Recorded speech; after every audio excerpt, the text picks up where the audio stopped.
Hello everybody, this is Jason Senti, aka PBJax for BluefirePoker.com. We're going to be doing something a little bit different today. We're going to have two tables of 50-cent dollar on full tilt, both 6-max tables. And in this video, I'm going to call on the button with any two cards to a single raise, and I will never 3-bet in position. Now I should note this is not going to show how I would play in a normal situation, but will demonstrate some specific concepts. I'll attempt to point out what I think the optimal play would be in times where I take a line that I think is suboptimal for the purpose of this video. Now, the reason we're going to be playing this way is to get into a lot of situations where we can demonstrate how good hand reading skills combined with position can win you many, many pots in unlimited Texas Hold'em where nobody ever has a thing. So I specifically think that a lot of players, and things may have changed a little bit since I was playing at smaller stakes, but at about the 1-2 level, maybe 50-cent dollar level as they move up, kind of get stuck in a rut where they 3-bet or fold in most all situations. And while I think that's not a bad kind of rule of thumb for a brand new player to start by, it's certainly not optimal, and as you move up you have to include more options in your arsenal. So I will also attempt to point out in some situations when it is a good time to 3-bet and do kind of a general discussion about that. When it's a good time to 3-bet, when it's a good time to flat.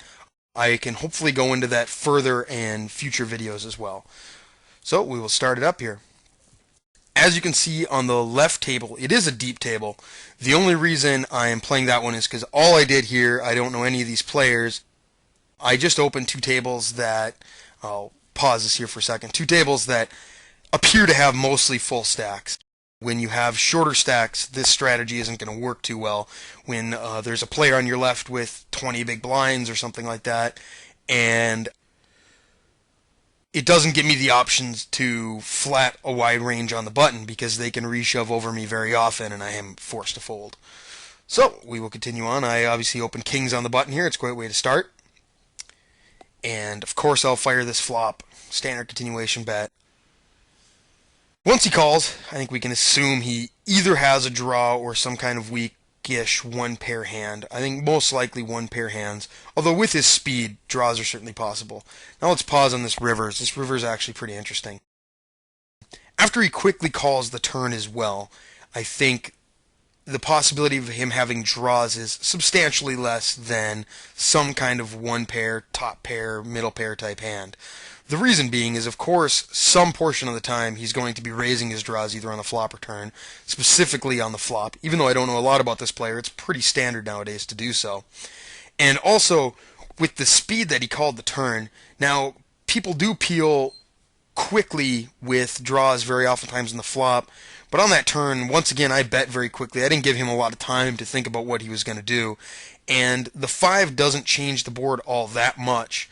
So if he had a draw, I think he'd at least have to think about it before calling again. So I think most likely he has either a 10, an 8, or some kind of a 6s through 9s hand.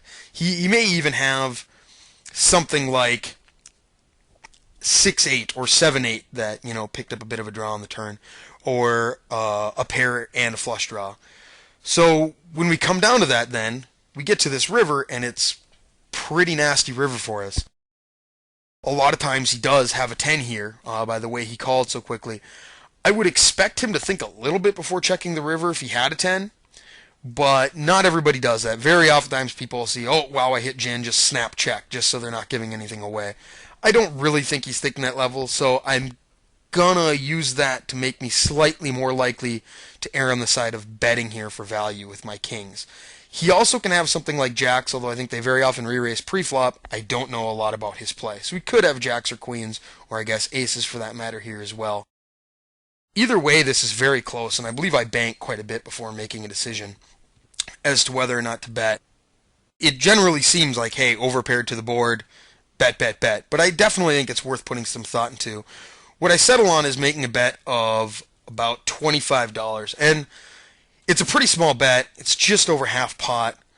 The purpose of that bet is to give him the opportunity to call with his 9s, his 8, his pocket 7s, his jacks, and all that. And I still think I can confidently fold to a check raise here. If he check raises, I think I can be pretty comfortable he has a 10, or the possibility of a flush or like a really slow played set or something. Although I think he would have had to have thought before acting sometime in the hand with some kind of monster here.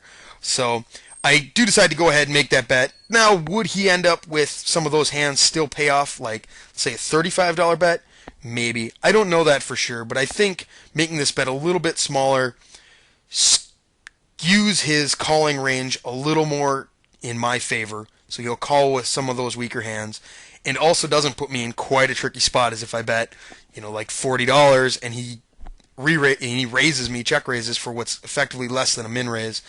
If he did, I still think I can find a fold against this guy, but we will continue on here. I do end up settling on a bet size of 25 here, and he snap calls me again, if I remember correctly, with, it was either an 8 or pocket 7s. Let's take a look here. Okay, so we did have pocket 7s. I do think that bet's a little bit thinner than it may appear on the surface, but I think it's a good bet. And it's definitely worth thinking about. Now I open a6, standard c-bet, and I'm able to take it down on him. I do go ahead and take some notes during this, specifically because I anticipate playing a lot of pots against many of these players where I don't necessarily have the initiative. So I just want to get as much information as possible, and I have a tendency to take pretty thorough notes as I play anyway in my day-to-day play. To be honest, the deep table on the left isn't exactly what I was looking for. I was hoping more for 100 big blind poker for most of this, but definitely 200 big blind poker versus some of these guys is a lot better than having to deal with 30 big blind poker against some of the others. We pick up pot kings on the button, open it, and everybody folds. When deciding whether or not to 3-bet or call at any given time with a hand as strong as kings on the button, you have to consider a few things. First of all, 3-betting should be your default, specifically if you 3-bet a wide range of hands in position. But calling on occasion when there are squeeze-happy players in the blinds certainly can keep you more difficult to play against, and very often people won't believe you if you flat and then 4-bet after they squeeze. So it can be a very valuable tool. Here, this drone man guy, after 31 hands, we can see he has not played a single hand. So, in general, that's definitely a good spot to fold if he raises.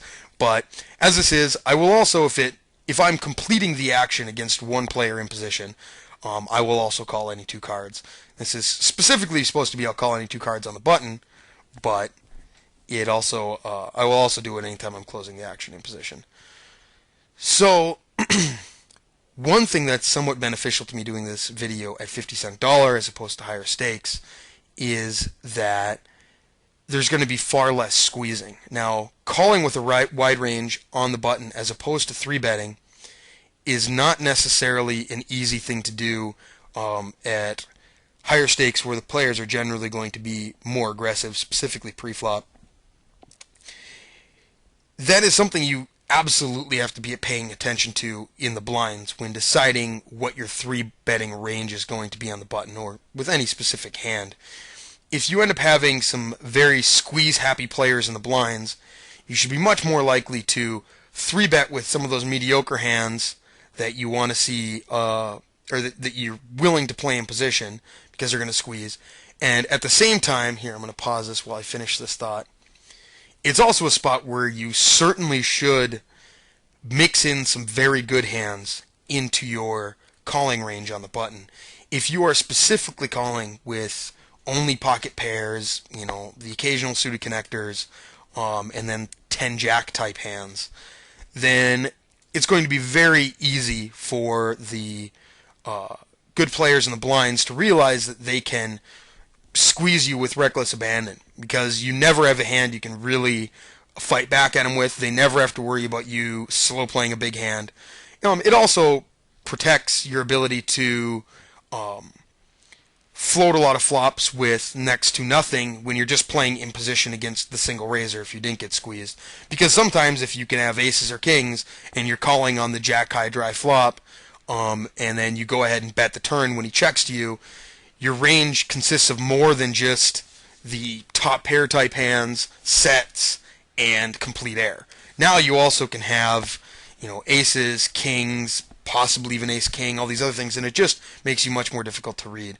Um, Continue on here with this Ace-10 offsuit hand. I opened it. I also should note that I'm going to be playing a little bit tighter with my opening ranges here because I don't specifically want to look like I'm kind of out of my head here. I want to be playing a lot of pots in position, but I don't want it to be very obvious. So if you see me fold like I fold Ace-Deuce offsuit in the cutoff there a hand or two ago, I'll probably err on the side of making folds that I don't always make when it comes to me opening for this video. The Ace-10 offsuit, I've never seen him 3-bet. I'm going to give him credit for a reasonably large hand, but when it's a full click it back to me and it's less than a min raise, or less than 2x my bet, I'm certainly going to call, but I'm going to give him a lot of credit on a lot of flops here. Of course, I considered 4-betting, although I think that would be a poor decision. And I 3-bet the aces on the left. Always great to get. Here facing this $4 bet on the right, this is just a dirty spot. I really wanted to float him or check raise, something along those lines. I decided in this spot after I just won a pot off that guy, I'm just going to give it to him, focus on the aces hand on the left. But really, specifically if I were in position, this would be a lot easier. I would never fold here. Even here with the gutter, I think folding like I do on the right is a mistake with a gutter and ace high, but I did go ahead and fold it at this time. So we'll make a standard continuation bet on the left. It is a very dry king high board. When he calls, I think his most likely range is some kind of king, jacks, queens, tens, maybe like a 7-8 or an 8-9, but I don't really have any reason to believe he's calling 3-bets light, other than that this is button versus blind, and everybody nowadays assumes people are 3-betting light. But in general, I think we can give him credit for a reasonably strong hand. Now, would he call? He has about a pot-sized bet left. Would he call a turn bet with pocket queens, pocket jacks, those kinds of things? I'm not sure. I think he might be more likely to call on the river, assuming it isn't some atrocious scare card. I don't have a lot of good reason for that, specifically for this player, but I think that against weaker players, it just looks a little more weak from my standpoint to bet, check, bet. It's just kind of a standard line that people have taken for a long time. I actually think it looks stronger to good players, but to weaker players, which I think I can assume he is, it's going to look a bit weaker. Regarding the times he has a king, I don't think it really matters if I check here or bet here. He has a pot-sized bet left. The money's getting in. It doesn't particularly matter. This also gives him, when I check, a bit of a chance to just spew ship with like jacks, queens, or an 8 or something like that, just because, wow, there's a club draw and a straight draw now on the board. I don't think this guy has anything. If he's just a poor player, he might not even think that much through. Just that the board's getting draw heavy, I have a pair, I want to get the money in. As it turns out, he shoves here. He has ace-king. The money was getting in either way. And I'm able to fade the 2 kings left in the deck and turn out okay. It is very interesting to note that he did not 4-bet with ace-king on the button. I actually think that if he doesn't have a 4-bet worked into his game, which I assume he doesn't since he didn't 4-bet ace-king, that it is better that he's flatting with it. Although I doubt he's put necessarily that much thought into it. I at least don't have any reason to think that. I just think he doesn't 4-bet at all. It is certainly a mistake that a fair amount of players have at lower stakes, or at least did around a year ago when I was playing there. They would really only 4-bet ace-king. Maybe queens or jacks. And, aces, kings, they wanted to slow play. Ace-queen, it felt too thin for them to 4-bet, and they didn't 4-bet bluff at all. So if you're doing things like that, it makes your ranges very easy to read. So now on this hand on the right, I hope I didn't bet. I don't believe I did. I flatted with deuces on the button to an under-the-gun raiser who appears tight so far. He's playing 13-13 over 46 hands. This flop kind of hits him square in the mouth, and it doesn't necessarily hit my range or my perceived range all that well, and certainly not as well as his. So my intention here is to check back the flop and give up on the turn if he bets. As it stands, he goes ahead and checks the turn, and when he checks twice on a board this draw heavy, I decided that it is very likely he doesn't have much. He most likely has something, like a queen, something like ace queen or jack X with a spade. Probably more likely a queen or a jack more than anything when he checks twice. So I decided that as this board is getting quite scary and it's unlikely he has a big hand, I'm just going to fire two barrels here. I'm going to fire the turn and fire all rivers for the most part, specifically a lot of the scarier rivers. And I'm just going to fire big. I made this $7 into an $8 pot. It's not actually a very good situation with respect to balance for me because I normally don't make my bet size that big, but it doesn't particularly matter. I'm going to be playing this guy for a half hour. He's never seen me before. He doesn't know that. I just want to increase my likelihood of getting a fold from him.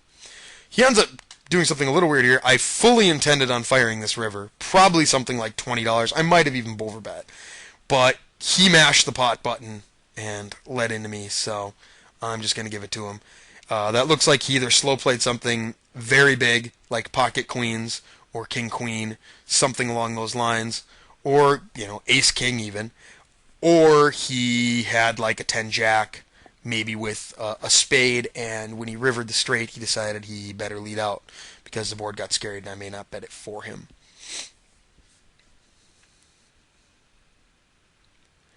I'm still going to fold garbage out of position like the wonderful 8-3 of clubs, although we do have a pretty interesting hand with 8-3 come up here at one point with Jacques 27. One thing I did notice about these games, specifically this table on the right, and granted this is a pretty small sample, I played for about 30 minutes, but wow was it playing tight. And certainly to a fault for those players. They're very exploitable. Can open a wide range of hands. It's not actually ideal for the video. We'll pause here as we're getting 3-bet. It's not ideal for the video because I want to get in spots where they're opening a lot and I can then call in position, and everybody on my right appears to be pretty nitty, for lack of a better word. So I don't actually get as many opportunities on the right. The left is a little better of a situation. Either way, though, I think both tables certainly are very profitable, and if No Limit 100 plays this way nowadays, there's certainly very good reason to be playing a pretty laggy style at those stakes. So with the pocket fours, I actually think, being that I've never seen this guy 3-bet, that the price I'm getting is very close, that this is a fold if high right also folds. If he calls or Hayracky or whatever. But as it is, Hayracky does fold, and I still call specifically for the video. The real purpose of this is to play a lot of pots in position. Now on the King 10 Deuce dry board, that's not really something I want to mess around with. Granted, I think he's probably continuation betting his entire range there. But being that I haven't seen him 3-bet at all yet, and the most likely 3-betting hand is Ace King, I'm just going to give that one to him. Even if he has something like Jack Queen, he's a favorite right there, so it's not going to do anything. So this is a good spot that demonstrates what I'm looking for here. Sorry, I had to find the extend there. I flat with Ace 10 of Spades in position, and to that under the gun open from what appears to be a pretty tight player, although obviously over a small sample.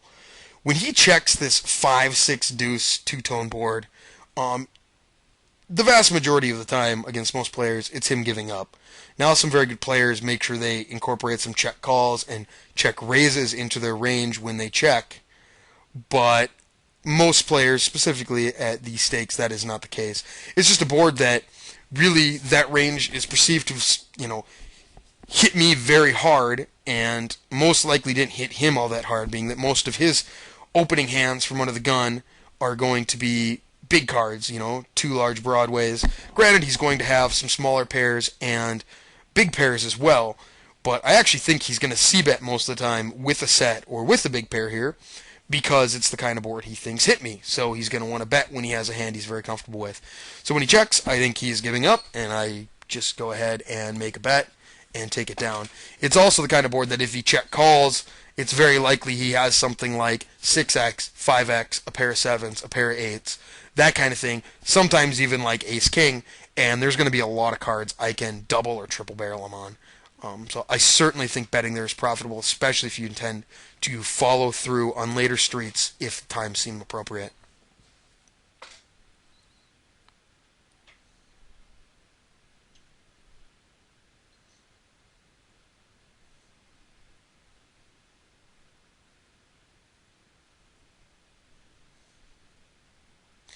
Okay, so we pick up ace-jack. That's an obvious raise, even when I'm trying to play a little bit tighter. Called by Jacques and BCSMZG. On this kind of board, it is quite likely that either one of these guys would peel on a king-queen-9 board with a fair amount of hands. Queen-jack, 9-10, all those. There are a lot of hands that have a pair and a gutter. But it also is a board that hits me pretty well. I'm certainly going to c-bet it. Not only that, but I have outs against most of those hands. A substantial amount of outs. I have 4 outs to the nuts. Very often when they call, a jack will be good for me, and an ace is good most of the time when I call there. Here, I'll extend this here again for a second. So, any case, I certainly think betting there's good with intention of firing some barrels, reevaluating. Now, if they both call, I'm most likely going to give up on a lot of situations. But, for instance, let's say Jacques calls there, and the turn is an offsuit deuce. I will probably fire the turn reasonably big, because I think his most likely hands are gut shots, or pairs plus gut shots, or third pair, that kind of thing. And so I can fire 2, sometimes even 3 barrels in that situation, if the board plays out as I like. Also, when like a 10 hits, giving me the nuts, that's actually the kind of card I wouldn't want to bluff nearly as much against him, because those pair plus gutter type hands now either have a straight, or they have 2 pair, very often. So it's actually kind of a good thing that my hand is going to improve with the same cards that improve his hand, because my hand will improve to a greater hand most of the time. So I just flatted with ace-10 here. Ace-10 suited out position. Reason I did is I want to err more on the side of flatting and not 3-betting in this video. Play some hands post-flop. This board specifically, Jack 8-3 two-tone. Even against what appears to be a pretty tight player. I mean, he is on the button. I think he's opening a reasonably wide range. But that board hits my range, or at least my perceived range, better than it hits his. And so I just decided to lead out. Check raising is fine. I don't know if he c-bets all that much. But, I mean, this is a cheaper bluff. And I don't think it's as easy for people to just go ahead and raise a donk bet as a lot of people think it is. On this kind of board, he should think that when I lead out, there is a very good chance I'm going to be 3-betting a lot of hands, like 9-10 of hearts, or Jack X of hearts, or anything like that. Combo draws also sets, 3s, 8s. It's rare I have Jack. Jack 8 is, definitely something. So on this kind of board, I think you'd expect to get 3-bet a fair amount when he raised. So I think he's just going to play me pretty honestly here, and fold when he doesn't have anything. Peel with some second pair and ace-high type hands, which he'll probably fold later. Probably call with most of his draws unless they're very big draws. And so his big hands he'll raise, but he doesn't have those very often. So, of course, I'm overcalling with the Queen-9 of hearts on the button because I'm calling with any 2 cards here. In general, I guess on this table I might actually just call on this spot. As a general rule, I would suggest not calling. Now, on this dry board, if Hey Rocky bets, I am just going to fold. I'm not going to mess around. But as it is, he checks, and well, I still don't see a very good reason for him to check such a dry board, even into 2 people. I mean, he's raising under the gun. He's representing a lot of strength. At the same time, I don't necessarily think he's thinking on that level. And he's not open. He's playing 9 right now. So he has a very tight opening range, but that includes just a heck of a lot of ace-king, ace-queen, king-queen type hands. And that's going to be the majority of his range. So when he checks on this board into 2 opponents, I'm assuming he's giving up with pretty regular frequency. And even if he isn't, it's okay because I'd probably go runner hearts anyway because I'm a luck sack. As it turns out, they both fold. and it's not too big of a deal. With Gom, when he checks, unless he's a tricky player, after the pre-flop razor checked, he will most likely bet any of his hands that he's willing that he would be calling with anyway. So when he checks as what I'm assuming is a straightforward player, I don't have a lot of concern with it, and I just assume he's going to fold most of the time. So once again, Jacques min 3 bets me, and then checks this flop. When he checks that flop, well, first of all, I should say there's one, I'm doing this video, so I'm obviously not folding Queen 10 of Hearts here. It's a monster for a hand that I have on the button where I have to call them all. But two, to a min 3 bet, it would be absolutely terrible to fold Queen 10 of Hearts for pretty obvious reasons. On this King 6 King flop, if he betted, I was going to float.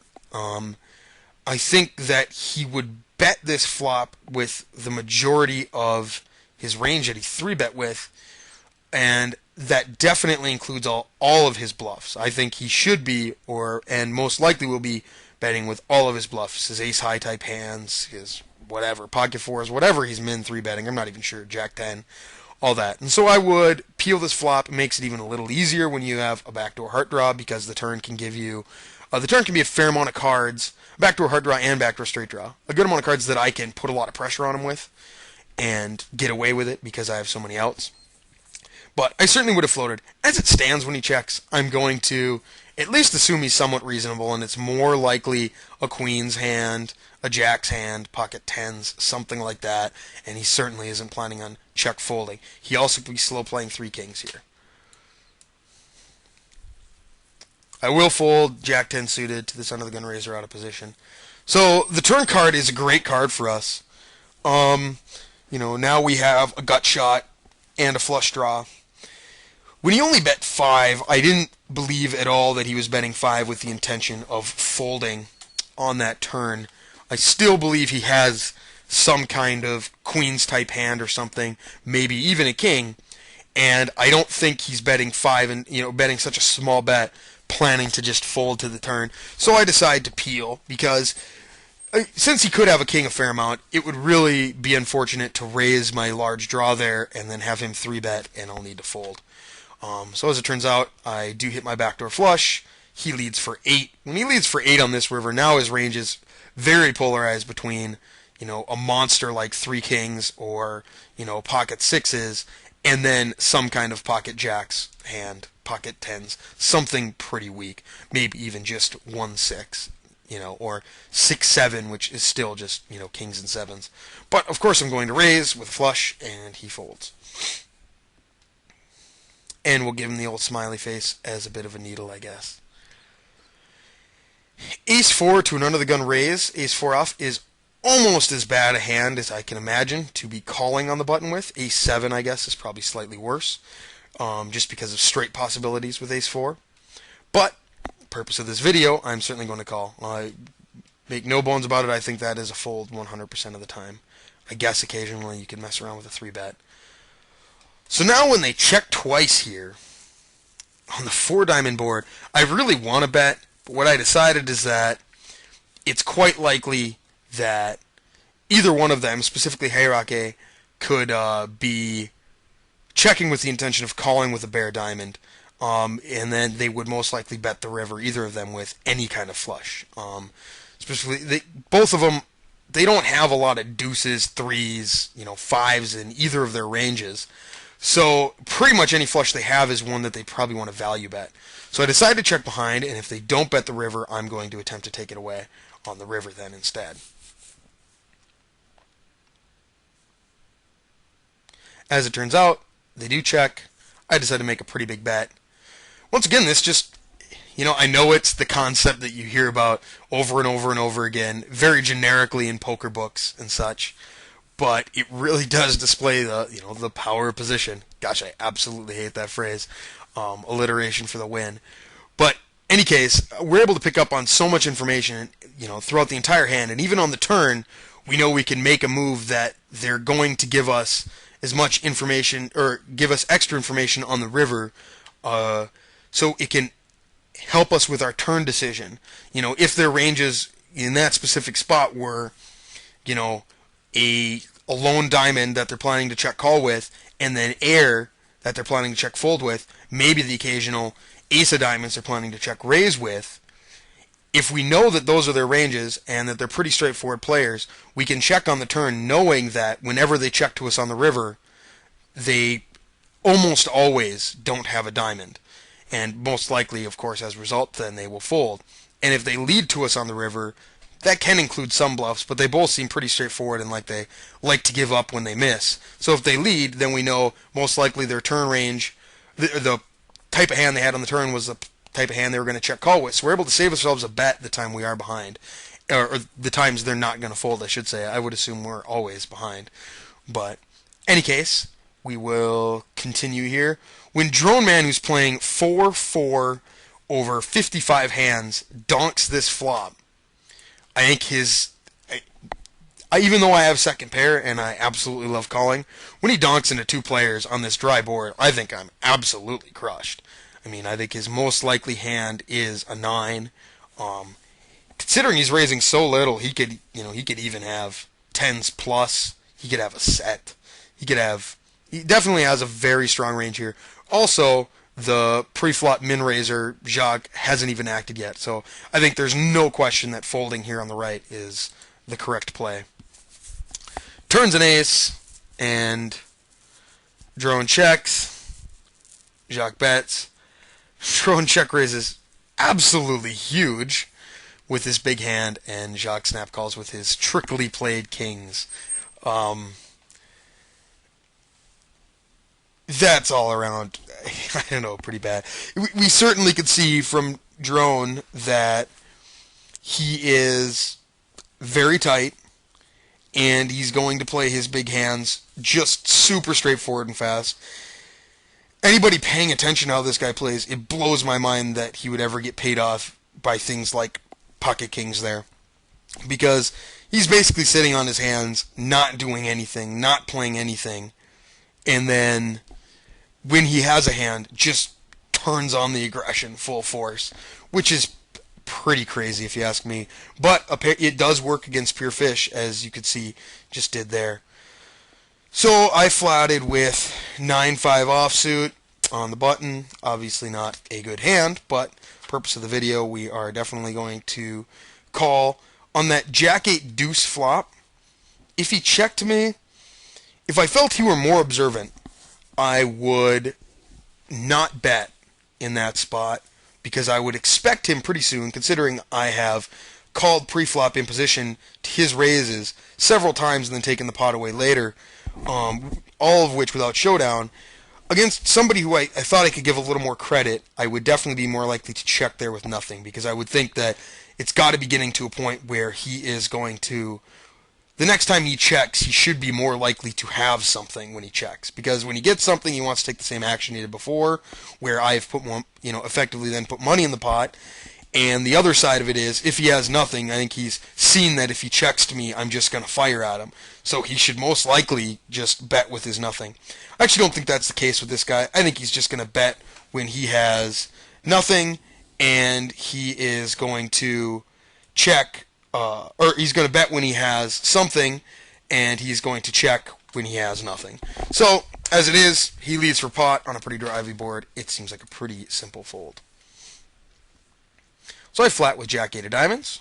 Position here against Gamis Jorm. I have no idea how to pronounce either of those names.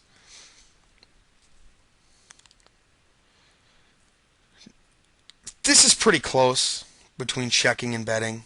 I'm not sure what I think about it in this spot. To be honest, I think either is probably okay.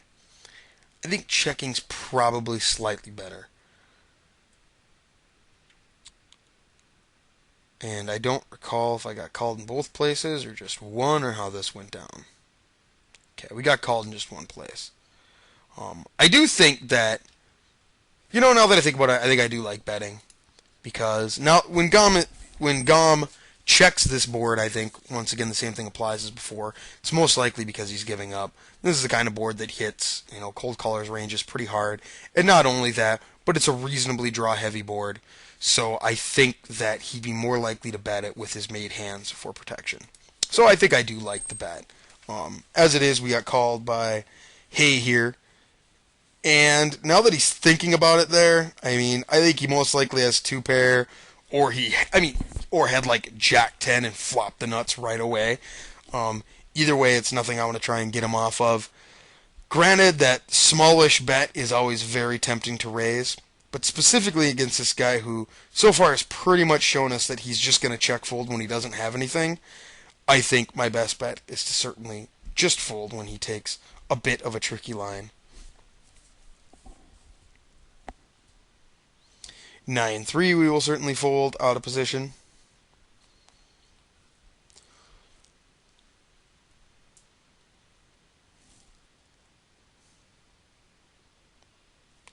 So I went to go click the fold button immediately with Jack 7 off, but then because in general I'm just not going to open hands like that from small blind. Any good players on your left can make your life pretty hard. But as it stands, I decided, well, hey, let's actually take a look at the player we have on the left here, and it's this guy who's played 14-11 so far. Looks pretty tight. I think if he continues to have those stats, I don't think there's much question that you can probably raise any two whenever it folds to in the small blind and show a very large profit if he's going to continuously play that tight and not put any pressure back on me. Now, if he starts calling a lot or 3-betting a lot, it's a different situation.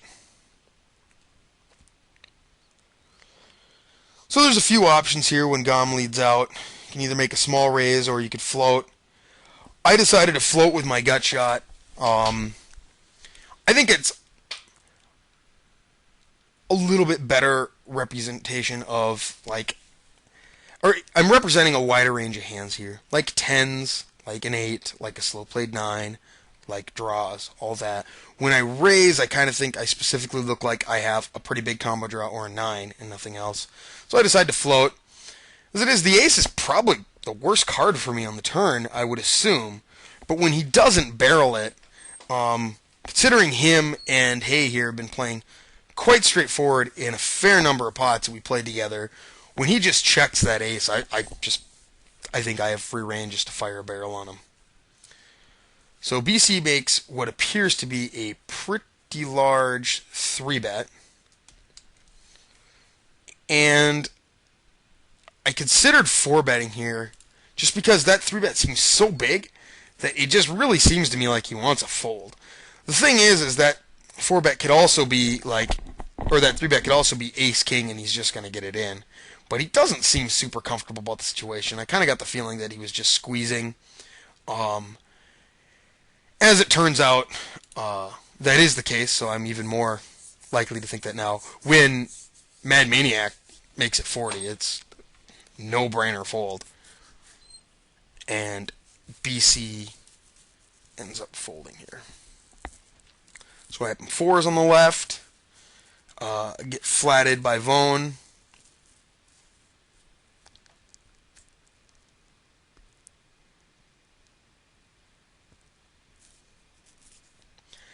I hovered over Pokersavvy there because as I made that open, I noticed that he had a $27 stack, and I would have slightly preferred making it $3 instead of $3.50. So I c-bet this Jack 9 deuce flop, even though it does hit his cold calling range, or what I would assume to be his cold calling range, pretty hard. And when he raises, it's a pretty easy fold for me. This guy is now playing, it looks like 13-10 over, 40 hands. I don't think he's screwing around all that much. I think the absolute worst hand he probably has there is like a 10-queen type hand. And even that, with 4s, I'm an underdog and out of position. So I don't think there's any real choice there but to fold. So, once again, any 2 cards in position closing the action.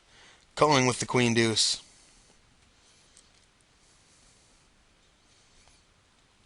So he bets this flop.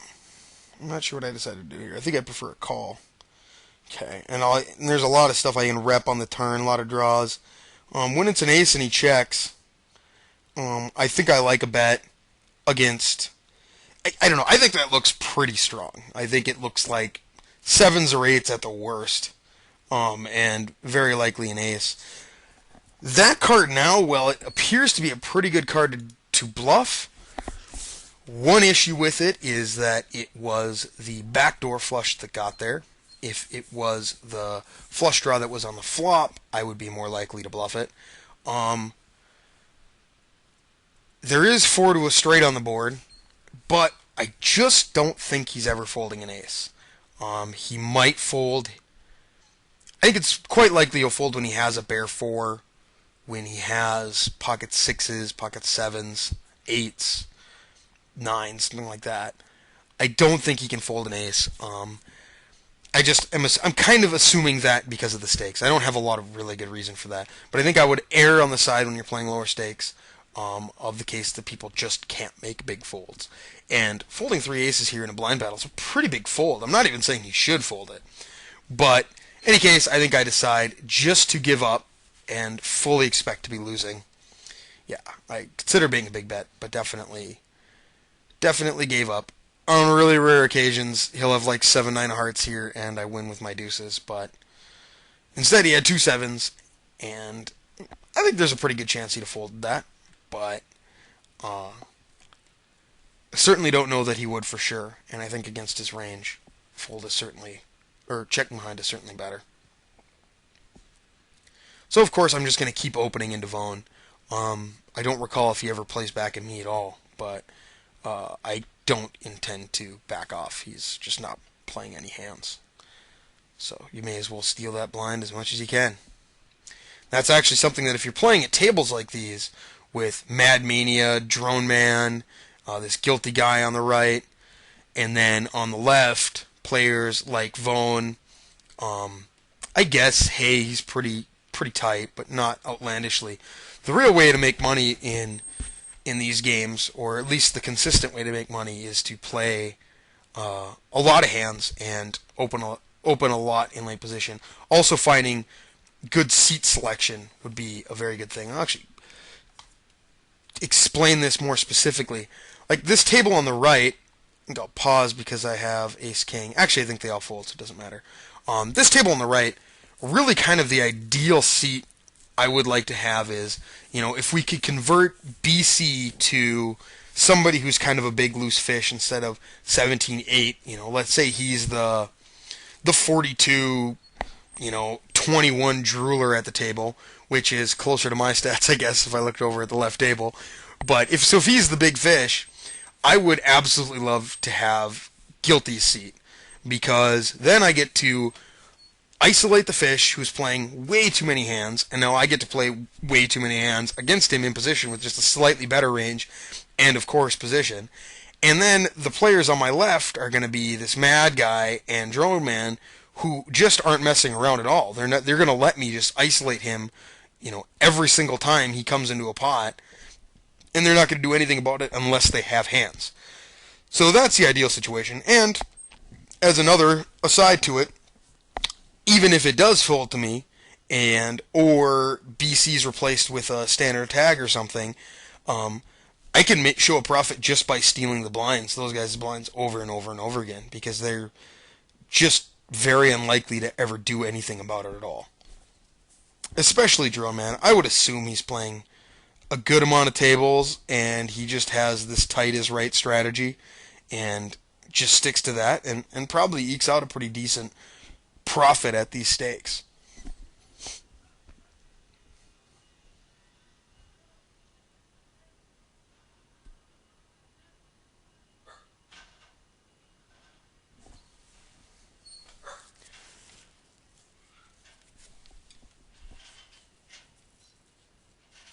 So we have ace-8 offsuit here on the left. I decided to make a call. I assume Gom is, opening a reasonably wide range there.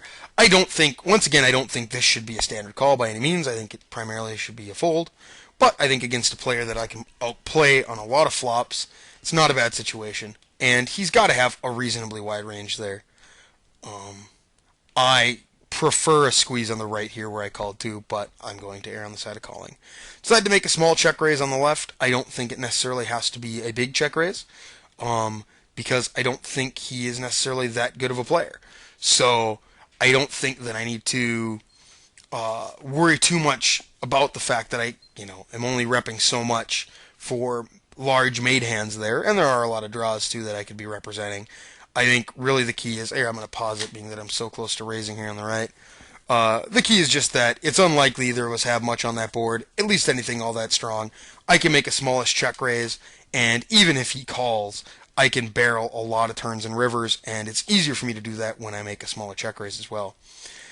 Here on the right, the flop checked through, and on the turn, when the king came, I decided I was going to check because I felt like he would barrel it a lot, and I fully intended to check raise, repping some sort of 7-6 hand, or maybe even 4-5, or a set. When I checked, though, and it got to him, he bet so quickly that it just threw me off. I expect him to think about it for a few seconds, go, yeah, this is a good card to barrel, I guess I'm going to barrel it. But instead, he just absolutely snap bet there. And I decided in my head that that made him slightly more likely to actually have a hand. And he's betting because he turned a king or whatever.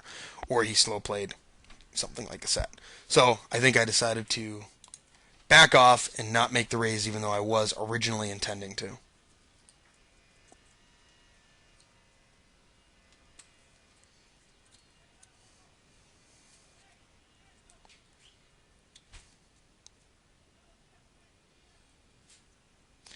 King 8 will definitely open on the button, especially with Vone in the blind. And we will fold Ace 8 to Drone Man. He has such tight range. I mean, Ace 8 is probably the worst, one of the worst hands that I could ever be considering calling there out of position with. We'll certainly see bet on the right, or on the left, I'm sorry, on that Ace High board, and we'll call on the right. Pretty good card to barrel with. Obviously, I can represent some 5s, some things like that. I think I can get him to fold his pocket 7s, pocket 8s type hands here. If he ever has 4-6 or something, I think I can get a fold from him. When he calls, again, I just don't think it's all that great of a spot to fire another barrel. I think he has an ace absolutely almost always. Oh, I should also mention on the turn there, if I fire again, he'll fold anytime he has like club draws, anything like that. So I decided to give up on the left, and we will see what I do here on the right. I don't actually recall. As it was, I really wanted to float or make a small raise on that board, but his timing threw me off once again, as with that other hand. He bet so quickly. Obviously, he has a very tight range when he's opening under the gun as a tight player. And on this draw-heavy board, he just instantly pot into me. And I think it was with some sort of scared made hand is what I would most likely assume he had there. And now some of those scared made hands may be ace-king or something along those lines that maybe he will fold.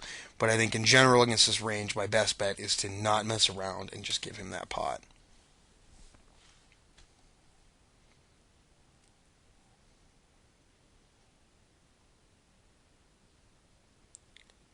If I have queen on the right, I will certainly fold it in this situation.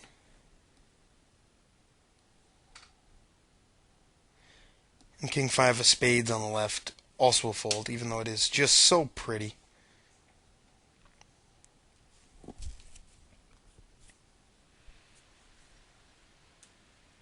So we'll play a few more hands here. This video is getting to be reasonably long, but we'll definitely get a few more orbits in. I know that there is at least one more reasonably interesting hand coming up with Pokersavvy 1. I thought it was the player who was sitting there before, but obviously he was replaced by this other player with a shorter stack, which is not a good situation that I have a 30 big blind stack to my left and then these deep stacks to my right. Now, when I say not a good situation, I mean specifically for this video where I want to flat a lot in position. Because he can reshove on me. Luckily, he's not any sort of professional short stacker, and he's not going to be, moving over the top of me with some really wide range or anything like that. Excuse me. This hand, we flop top pair. It's interesting because he limped under the gun, and, it folds to me, and we see a flop, and we are able to come up with top pair here. I'm going to check 2. I'm expecting to bet almost always here, and I think calling here is the best. I think a check raise is a little too thin because he has better hands, obviously quite often here. Certainly can't discount, 9s or 10s plus from his range at this point either, I should note, because it's very possible he limped under the gun with a monster. Most likely he doesn't have anything too big, and the best way to maximize there is to just check call. Let him make a bet the times he has nothing. Now on this turn, it's a little bit interesting. There are now a good amount of draws on this board, and I think he can call a turn bet with a heck of a lot of hands that I have beat, but he wouldn't necessarily bet them himself. And he bears 7, a couple of diamonds, even, a 6 or a deuce, something like that. 6 or a deuce, he probably folds to the turn. But a fair amount of 6-7 type hands, he's obviously never folding, and I actually don't expect him to bet himself. So, sometimes I'm value-owning myself here a little bit, but I decide to go ahead and lead that turn for 450, a little over a 3/4 pot-sized bet, and he does make the call. Now, on this river, the 7 obviously didn't get there, and neither did diamonds. So my original intention is I'm just going to make a quick check call, think I'm good. When he bets small, it actually throws me off a little bit. Now it just certainly looks like he has like a decent 8 or turn to 9 or something like that, and is just trying to get a little bit of value here.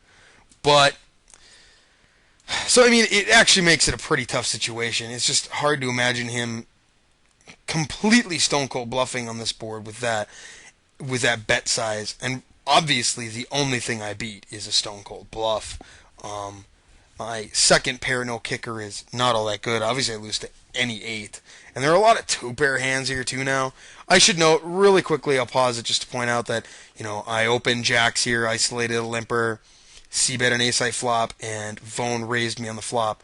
Now, while on that type of flop, there's not a heck of a lot he can represent that he didn't 3-bet, when he's a standard tag.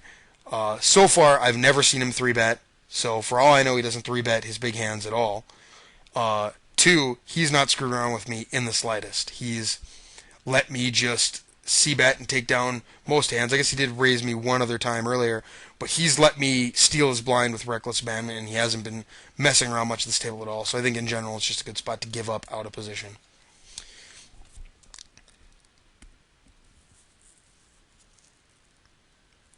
It is silly to say that to an $8 bet I feel more likely to fold than to a $13 bet, but it really is the case. This is just hilarious to me too. I had to pause this just to show it. Any case, to finish that thought, because obviously my pot odds are better, I don't have to be right as often when it's that smaller bet. But, you just generally expect people to bluff a larger amount because they want to get a fold. The funny part about this is when my time bank got to 1 second, you'd see that he changed his expression immediately to a smile. Now, this has no strategic value, but it's really funny in my opinion. Changed it immediately to this big, gigantic grin, because, obviously he's going to show the bluff or whatever, and he's, super happy about it. Had this whole thing timed out, and then I made the last second call with 1 second on my time bank, and I scooped the pot. Within a couple seconds here, he switches it to, an angry face, and I thought it was pretty funny. That is hilarious. So on the left, I open king-queen, get flatted. Turn is, and I decide to play with him with a few of my emotions too.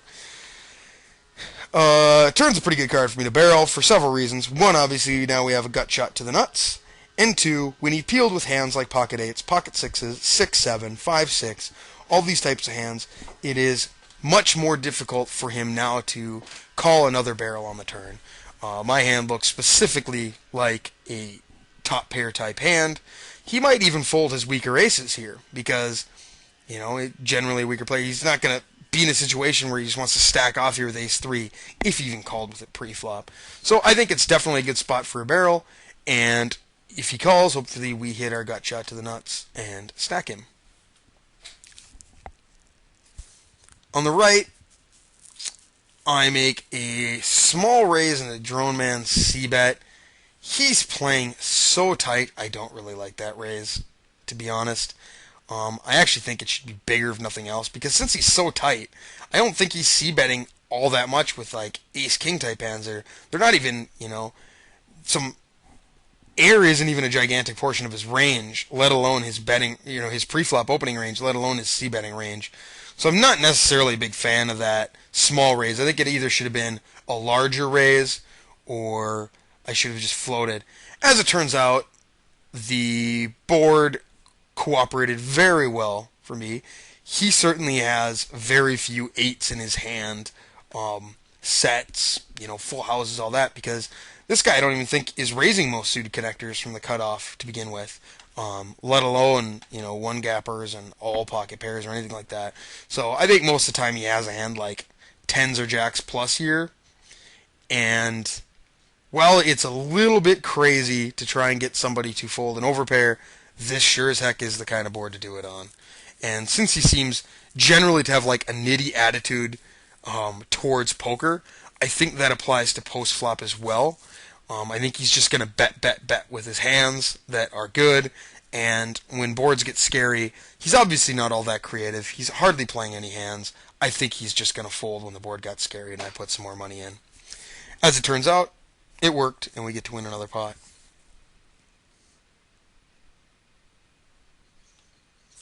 So we will open King 8 off on the left.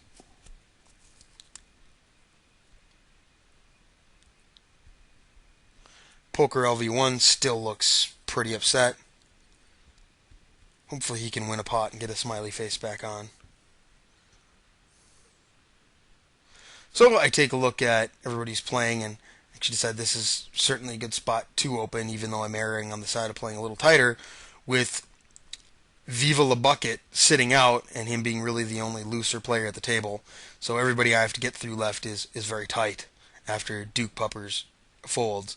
I think it's certainly a good open. You really could almost open, I don't want to go as far as to say any two cards there, but certainly a weaker range than in situations with good or even just loose players on your left.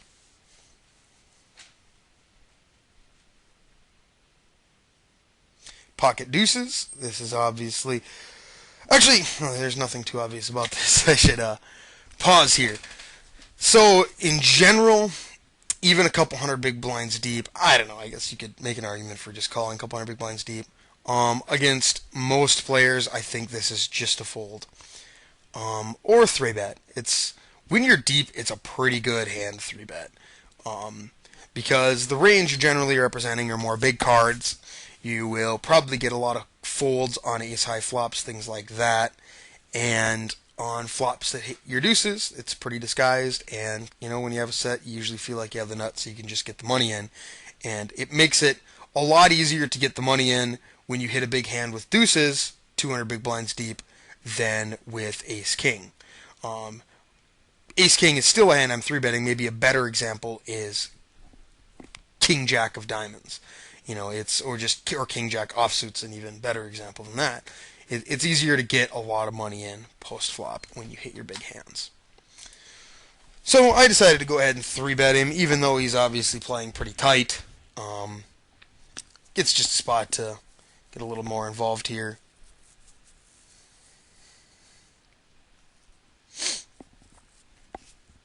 And I believe he goes ahead and folds. Never mind.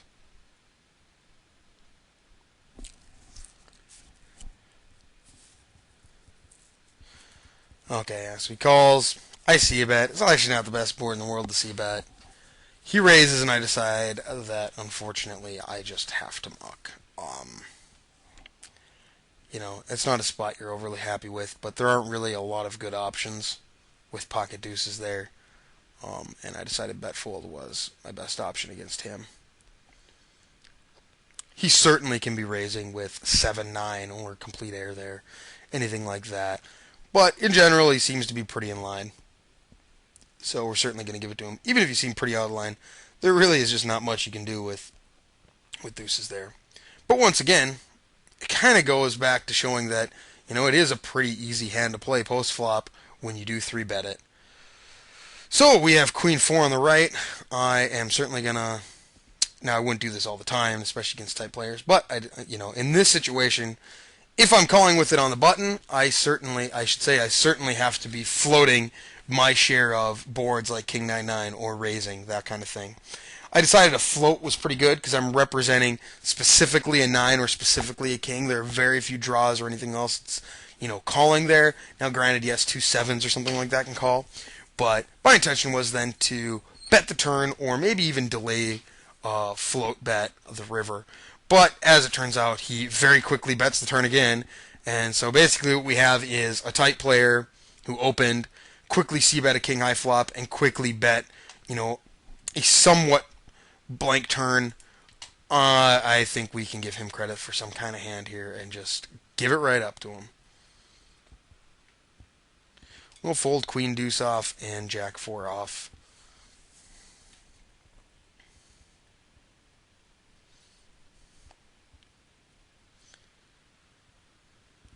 So, I think we play one more orbit here on each table and then call it quits. See if there are any interesting situations here. Here's a fun one. Pokersavvy has a big rock and suck out with his 5-8. Expertly played. And doesn't even change his expression. I think that's about time for the big smiley face. Obviously a leak in his play. You certainly have to give the big smiley face needle in that situation if you want to maximize and try and double up again against BCSMZG. That one just rolls right off the tongue, huh? Okay, so 3-4 on the left. I'm going to continue to open into Vone because he's not really doing anything about it. So even though 3-4 off is almost the worst possible hand you can have in a heads-up pot, I'm still going to open it with weak holdings into Pokersavvy, who's playing more hands and has a short stack. It's not a spot I want to raise there if it had folded to me. I'll definitely give up the 4-8 suited against Vone. That's the first 3-bet we've seen him make. Granted, we should expect him to be getting annoyed with us and start playing back, but I found you're better off, specifically against what are more likely to be weaker players, you're better off not giving people credit for making the adjustments they should make. Until somebody proves to you that they're a very good player and that they're going to be thinking one step ahead, therefore you should go one level beyond that, you just shouldn't do that at all. Just assume people are still playing straightforward, they're waiting for that spot for a hand, and they got it. So when we are going to leave the tables here, we got to make sure we have a smiley face on both tables because we took their money and we came out ahead. We got to make sure that they know we're happy about it. So that's the end of this. I'll extend the current frame. I hope that we're able to demonstrate a few concepts here, and that you're able to see, just how many pots you can win in position, even without the initiative. Not just opening a lot of hands from the button, and not just 3-betting a lot in position, but just plain calling pre-flop. You are given so much information on each betting round from all your opponents that you can do a lot with it. Now, of course, mixing 3-bets into your game is also very important. 3-betting is a supremely powerful tool, specifically in position. But I think in today's age, most people learn how to 3-bet long before they learn how to play pots in position in single raise pots, which are also very, very important. Please go ahead and leave any feedback you can about this video. Let me know if you'd like me to continue on discussing more about 3-betting. We certainly have some other ideas of for videos regarding 3-betting, not 3-betting, squeezing, how to play in 3-bet pots, all those things. So please let us know what you're interested in, what you liked, what you didn't like. Once again, this is Jason Senti, aka PB Jacks for BluefirePoker.com. Thanks for watching, guys.